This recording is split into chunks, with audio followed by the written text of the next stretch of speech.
नमस्कार विद्यार्थी मित्रों, मैं विवेक पटेल एक बार फिर से स्टार एजुकेशन की तरफ से आपके लिए लाया हूँ एक नया वीडियो नया है, परंतु जो हमारा संबंध है वो पिछले अध्याय से पूरी तरीके से बना हुआ है।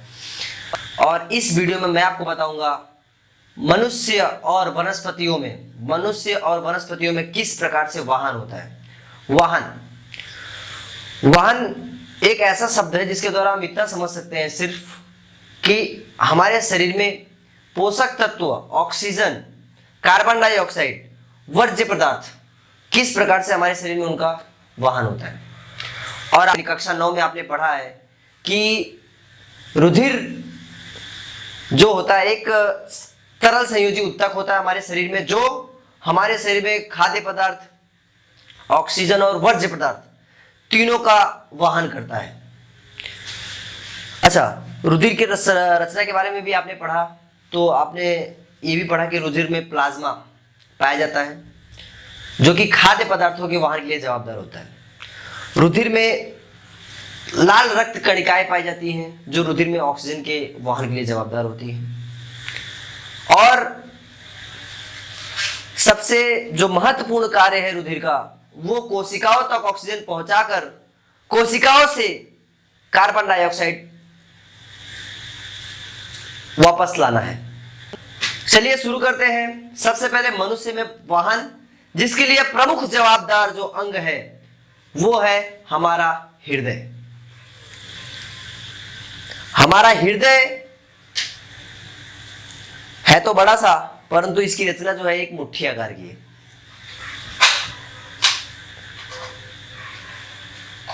कुछ फैक्ट्स मैं आपको बता दूं। सबसे पहला फैक्ट तो ये कि रुधिर को शुद्ध करने का काम हमारे हृदय का नहीं है। आप अगर ऐसा पूछा जाए किसी एग्जाम्स में वगैरह में पूछा जाए कि हमारे शरीर में रुधिर शुद्ध करने का काम किसका होता है, तो आपको हृदय नहीं लिखना है। हृदय हमारे रुधिर को शुद्ध नहीं करता, वो सिर्फ एक पंप नुमा रचना है और पंप की भांति ही कार्य करता है। और पंप का काम क्या होता है? तरल पदार्थ को एक जगह से दूसरी जगह पहुंचाना। तो सर रुधिर शुद्ध कौन करता है? अभी पता चलेगा ना, टेंशन भी ले रहे हो। तो चलिए शुरू करते हैं। मनुष्य में वाहन, तो ध्यान से देखिए। हमारा हृदय, जैसे कि मैंने आपको बताया, हृदय एक मुट्ठी आकार का है, मुट्ठी आकार का है। और हमारे फेफड़ों के हल्का सा बाईं ओर, शरीर के हल्का सा बाईं ओर, ध्यान से देखिए, इस प्रकार से हमारा हृदय है। और हृदय से निकलती हुई दो पाइप नुमा रचना आपको दिख रही है। और ये पाइप नुमा रचना जो है,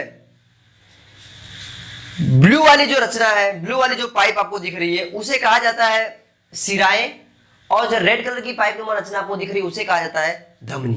ध्यान से देखिए, रेड वाली जो है वो धमनी है और जो ब्लू वाली है वो क्या है? शिरा।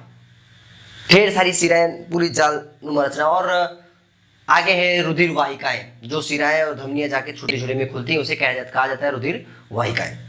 और इस प्रकार से पूरे शरीर को रुधिर दिया जाता है और पूरे शरीर से रुधिर लिया जाता है।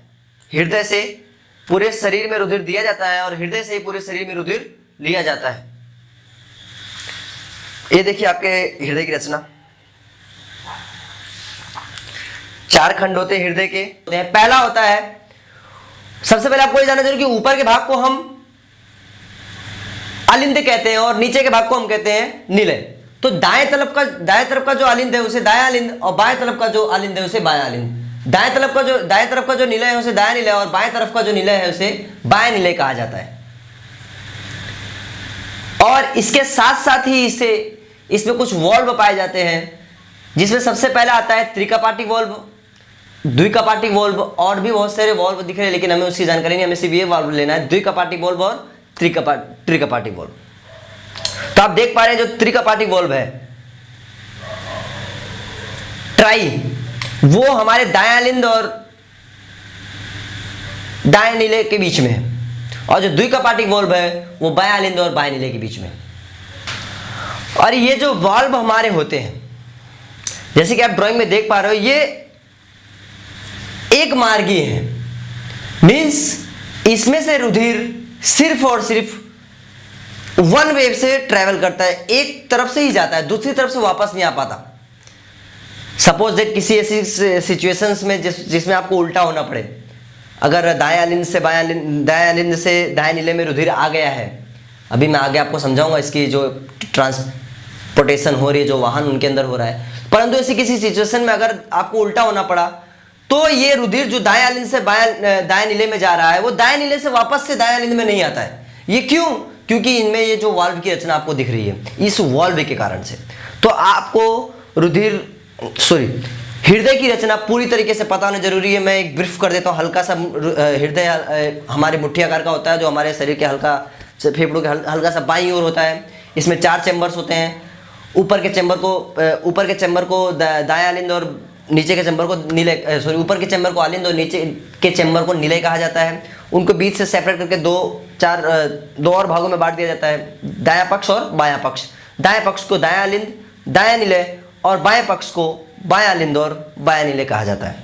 इनके बीच में वॉल्व पाए जाते हैं।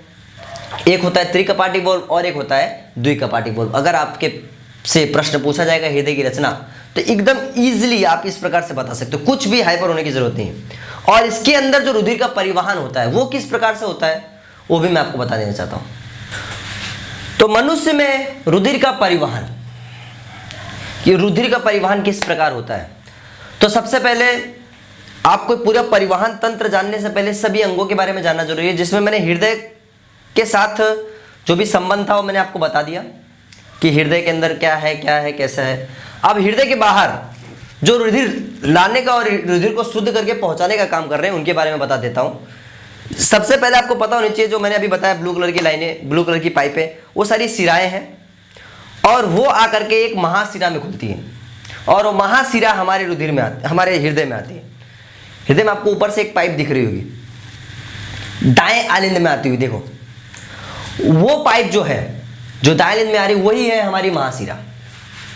यानी महाशिरा पूरे शरीर से अशुद्ध रुधिर के कोशिकाएं जो हैं वो पूरे शरीर से अशुद्ध रुधिर लेती हैं, शिरा को देती है, महाशिरा को देती है। महाशिरा कहाँ लाके डाल रही है? दाएं अलिंद पे। ध्यान समझना। उसके बाद वो जो दाएं अलिंद है वो रुधिर को कहाँ लेके जाता है? दाएं नीले में, उसके जस्ट नीचे जो चैम्बर है। और फिर वो रुधिर दाएं नीले से फुसफुसीय धमनी द्वारा, ध्यान से समझना, किसके द्वारा? फुसफुसीय धमनी द्वारा हमारे फेफड़ों में जाता है, जहां पे मैंने आपको श्वसन की प्रक्रिया में बताया था वायु कोष्ठ पाए जाते हैं, जिनको मैंने कहा था कुपिका। वो क्या करते हैं? उस रुधिर से कार्बन डाइऑक्साइड लेकर, ध्यान से समझना, क्योंकि वो रुधिर महाशिरा ने पूरे शरीर से लाई है, पूरे शरीर से लाया है, यानी वो रुधिर कैसा है? अशुद्ध। अशुद्ध कहने का मतलब क्या है मेरा? काला खून नहीं बोल रहा हूं मैं। अशुद्ध कहने का मतलब उस रुधिर में O2 नहीं है, वो CO2 युक्त रुधिर है। CO2 युक्त रुधिर मतलब क्या? अशुद्ध रुधिर, मेरा ये कहने का मतलब है। तो वो कुपिका क्या करती है? उस रुधिर से कार्बन डाइऑक्साइड लेकर उसे ऑक्सीजन दे देती है। ध्यान से समझना, रुधिर महाशिरा से दाएं अलिंद में आया, दाएं अलिंद से दाएं नीले में आया, दाएं नीले से फुसफुसीय धमनी द्वारा वो कहाँ चला गया? हमारे फेफड़ों में चला गया, हमारे फुफ्फुस में, जिसमें वायु कोष्ठ यानी कुपिका द्वारा उसे क्या कर दिया गया? ऑक्सीजन युक्त कर दिया गया। अब वो रुधिर दूसरी तरफ, जो हमारा चैम्बर, दूसरा चैम्बर है, बायां अलिंद वाला चैम्बर, अब वो रुधिर बायां अलिंद में आता है और बाएं अलिंद से वो द्विकपाटी वाल्व द्वारा बाएं नीले में चले जाता है। और बायां नीले से वो रुधिर महाधमनी द्वारा बाहर निकलता है और महाधमनी द्वारा धमनी और धमनी से छोटे छोटे रुधिर कोशिकाओं में बंटकर पूरे रुधिर हमारे पूरे शरीर की कोशिकाओं में, सभी ऊतकों में पहुंचा दिया जाता है। और ये प्रक्रिया आप देख पा रहे हैं किस प्रकार से कितनी तेज हो रही है ना? इस प्रकार से जो ब्लू कलर का ब्लड दिख रहा है आपको, वो ऑक्सीजन विहीन है, मतलब उसमें CO2 युक्त है। और जो रेड कलर का ब्लड दिख रहा है वो कहां से आ रहा है? वो हमारे वाई कोस्टोस ये हमारी कुपिकाओं से शुद्ध होके आ रहा है। देखो ध्यान से, पॉल्मरी वेन्स लिखा है, पॉल्मरी वो कहलाती है फुसफुसी सिराएं। फिर से बता दूं मैं आपको, वैसे तो मैंने आपको बताया धमनी और सिरा दो रुधिर वाहिनियां होती हैं। धमनी जो है वो शुद्ध रुधिर का काम करती है, शुद्ध रुधिर को बहाने का काम करता है, उनमें धमनियों में शुद्ध रुधिर बहता है। और जो सिराएं होती हैं वो कैसे अशुद्ध रुधिर का वहन करती है। परंतु यहाँ पे जो फेफड़े तक रुधिर ले जाया जा रहा है, फेफड़ों से दूर लाया जा रहा है, ये थोड़ा सा उल्टा है। उल्टा मीन्स जो दाएं आलिंद से दाएं नीले में और दाएं नीले से जो फेफड़ों में रुधिर पहुंचाया जा रहा है वो अशुद्ध रुधिर है, लेकिन उसको फुसफुसीय धमनी, ध्यान से दिमाग में रखे रहना, फुसफुसीय धमनी क्या कर रही है, फुसफुसीय धमनी अशुद्ध रुधिर को फेफड़ों तक लेके जा रही है, और फुसफुसीय सिरा शुद्ध रुधिर को फेफड़ों से कहां लेके आ रही है, बाएं आलिंद। तो इस प्रकार से रुधिर हृदय से बाहर निकलता है और हृदय में अशुद्ध रुधिर आता है। परंतु अब मैं आपको रुधिर वाहिनियों के बारे में बता रहा था, तो थोड़ा सा बता ही देता हूं डिटेल में। रुधिर वाहिनियां दो प्रकार की होती है, जैसे कि मैंने आपको बताया, धमनी शुद्ध रुधिर वाली और सिरा अशुद्ध रुधिर वाली। तो एक फैक्ट है इनके बीच में कि जो धमनी की दीवारें होती है ना वो मोटी होती है, और जो सिरा की दीवारें होती है ना वो पतली होती है। इस फैक्ट का रीजन ये है कि आप देख पा रहे हैं कि जैसे रुधिर बाएं आलिंद में आता है, बाएं आलिंद से बाएं नीले में, और बाएं नीले से जब वो महाधमनी द्वारा बाहर निकलता है तो वो रुधिर काफी प्रेशराइज्ड, बहुत ही दबाव पूर्वक, वो जो ब्लड है निकल रहा है वो काफी दबाव पूर्वक निकलता है। और इस कारण से अगर धमनी की दीवारें मोटी नहीं रहेंगी तो उस दबाव से धमनी की दीवारें फट भी सकती हैं। इस वजह से उस दबाव को झेल सके, इसकी वजह से जो धमनी की दीवारें हैं वो कैसी होती है, मोटी होती है, और ब्लड इजीली जो है शरीर के सभी अंगों तक पहुंचा दिया जाता है। जबकि सिराएं उसकी तुलना में उसकी दीवारें कैसी होती है, पतली होती है। अब हम पढ़ेंगे पौधों में या पादपों में परिवहन। तो जैसे कि आपने देखा कि मनुष्य में जो परिवहन है वो हृदय की वजह से होता है, हृदय की पंपिंग की वजह से, हृदय में दबाव बनने के कारण से। परंतु ऐसा कोई स्ट्रक्चर जो है, ऐसा कोई हृदय नामक रचना जो है वो पादपों में नहीं पाई जाती। परंतु फिर भी पादपों में खनिज पदार्थ और पानी, खनिज लवण का स्थानांतरण होता है। तो किस प्रकार होता है वो हम पढ़ने जा रहे हैं। जो निम्न श्रेणी के पौधे होते हैं, पादप होते हैं, उनमें तो परासरण दाब द्वारा ही पानी का स्थानांतरण हो जाता है, खनिज लवणों का स्थानांतरण हो जाता है। परंतु जो उच्च श्रेणी के पेड़ होते हैं, पादप होते हैं, उनमें परिवहन के लिए उत्तक पाए जाते हैं। जो जलवाहक उत्तक होता है उसे जाइलम कहा जाता है, और जो अन्नवाहक उत्तक होता है उसे फ्लोएम कहा जाता है। ध्यान से, जलवाहक उत्तक जाइलम और अन्नवाहक उत्तक फ्लोएम कहा जाता है। जाइलम जो होता है जड़ों से अवशोषित खनिज लवण पानी को पादप के सभी अंगों तक पहुंचाने का कार्य करता है, और जो अन्नवाहक उत्तक होता है फ्लोएम, वो कुछ मात्रा में कच्ची सामग्री जड़ों से लेकर पत्तियों तक पहुंचाता है, और पत्तियों में प्रकाश संश्लेषण के दौरान उत्पादित पदार्थ जड़ों तक या फिर सभी अंगों तक पहुंचाने का काम करता है। यानी यहाँ पे हम ऐसा कह सकते हैं जो जाइलम होता है उसका जो परिवहन है वो सिर्फ ऊर्ध्वमुखी है, सिर्फ ऊपर की ओर है। परंतु जो फ्लोएम है उसका जो परिवहन है वो दोनों दिशा में है ना, जड़ से भी लेके जा रहा है और पत्तियों से भी लेके आ रहा है, मतलब द्विमुखी, ऊर्ध्वमुखी और अधोमुखी दोनों प्रकार की गतियां कर रहा है। तो चलिए अब जाइलम के बारे में देखते हैं। तो पत्तियों में ये जो आपको बीच में राउंडेड शेप दिख रहा है, इसमें जो ब्लू कलर का पार्ट है ये जाइलम है। तो सबसे पहले मैं जाइलम की रचना आपको बताता हूँ।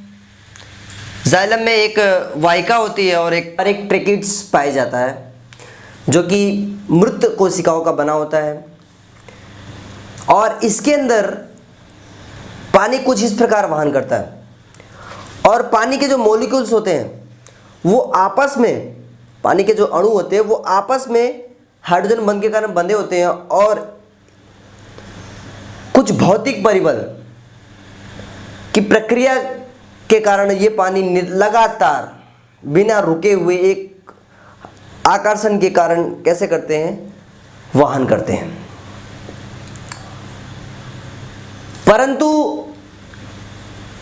ये जो परासरण की प्रक्रिया द्वारा ये वहन कर रहे हैं पानी, ये बहुत ही ज़्यादा ऊंचे पौधों, बहुत ही ज़्यादा ऊंचे पेड़ों में ये पॉसिबल नहीं हो सकता है, बाधा आ जाती है इसमें, क्योंकि पौधों की ऊंचाई कुछ ज़्यादा हो जाती है, ग्रेविटी के कारण फिर पानी ऊपर तक नहीं पहुंच पाता। तो इसके लिए भी वनस्पतियाँ कुछ अलग प्रकार का जुगाड़ करती हैं। वे क्या करती हैं, पत्तियों द्वारा वाष्पोत्सर्जन करके पानी को बाहर निकालती हैं, और इसके वजह से एक चूषण, एक क्या कह सकते हैं, एक आकर्षण बन जाता है, और उस आकर्षण के कारण फिर पानी जड़ों से पत्तियों की ओर परिवहन कर, मतलब कुछ परासरण का लगा और कुछ पत्तियों ने अपनी तरफ चूषण उत्पन्न कर दिया, और इस वजह से फिर बड़े से बड़े पौधों में भी पानी का परिवहन क्या हो जाता है, प्रारंभ हो जाता है। और ये पानी किस प्रकार से, जड़ों से किस प्रकार से लिया जाता है उस पर हम नज़र मारते हैं। आयनों की पूर्ति करने के लिए, जब आयनों की सांद्रता में, कॉन्सेंट्रेशन में अंतर उत्पन्न हो जाता है, तो उसके लिए लोगों को क्या किया जाता है, अंदर खींच लिया जाता है आयनों के साथ साथ, इस प्रकार से। और इस प्रकार जड़ों के छिद्रों द्वारा उनको अंदर प्रवेश करा के जाइलम की मदद से ऊपर तक पहुंचा दिया जाता है, और इस प्रकार से जाइलम का कार्य पूरा हो जाता है। जाइलम एक जलवाहक ऊतक है। अब हम बात करते हैं, फिर से उस रचना में जाते हैं जो स्ट्रक्चर मैंने आपको स्टार्टिंग में लीफ का दिखाया था, उसमें जो रेड कलर की स्ट्रक्चर आपको दिख रहा है, रेड कलर का, वो होता है फ्लोएम। और फ्लोएम एक अन्नवाहक ऊतक है। सबसे पहले हम उसकी रचना की बात करते हैं। चलनी वाहिकाएं और चलनी कोशिकाओं से मिलकर बना होता है, सीव टूब्स, सीव सेल्स, चलनी कोशिका और चलनी वाहिका। और मैंने आपको बताया था इसका कार्य क्या है। सबसे प्रमुख कार्य इसका ये है कि पत्तियां जो भी कार्बोहाइड्रेट जो भी बनाती हैं, जो भी खुराक बनाती हैं, उसको कहाँ तक पहुँचाना है, जड़ों तक या फिर उन सभी अंगों तक जहाँ पे उसकी आवश्यकता है। परंतु फ्लोएम का जो कार्य होता है वो जाइलम की तुलना में किसी भौतिक परिबलों पर आधारित नहीं होता। वो पूर्णतः एक दबाव क्रिएट के कारण से होता है। एक देखिए, जैसे यहाँ पर आप देख पा रहे हैं, सुक्रोज और पानी, सुक्रोज भी आ गया आसपास की कोशिकाओं से, और पानी परासरण विसरण द्वारा आ गया, और इसकी वजह से क्या हो गया, वहाँ पे दाब क्रिएट, एक प्रेशर क्रिएट हो गया, एक दाब बन गया, और उस दाब, अधिक दाब से वो जो सुक्रोज है, सुक्रोज यानी जो कार्बोहाइड्रेट, सुक्रोज कार्बोहाइड्रेट का प्रकार है, और वो सुक्रोज फिर उस अधिक दाब से जहाँ पे कम दबाव होता है उसकी ओर बढ़ता है, और जो जो उत्तक, जिन जिन कोशिकाओं में, जिन जिन उत्तकों में उसकी ज़रूरत होती है, उसका दबाव कम होता है, वहाँ पे वो पहुँचा दिया जाता है। और इस प्रकार से फ्लोएम द्वारा भी परिवहन इस प्रकार से पूर्ण किया जाता है। तो जाइलम का काम और फ्लोएम का काम, इस प्रकार से पत्तियां अपना पादप अपना परिवहन पूर्ण करते हैं। मुझे उम्मीद है कि आपको वीडियो पसंद आई होगी, और अगर आपको कोई डाउट है तो कमेंट सेक्शन में आप लिखकर शेयर भी कर सकते हैं, नहीं तो इस गोल आइकन पे क्लिक करके वीडियो को सब्सक्राइब कर लीजिए, चैनल को सब्सक्राइब कर लीजिए। और दूसरी तरफ अगर आपको कोई और वीडियो देखना है इस चैप्टर से रिलेटेड, तो आप यहाँ पे जाके देख सकते हैं। नमस्कार।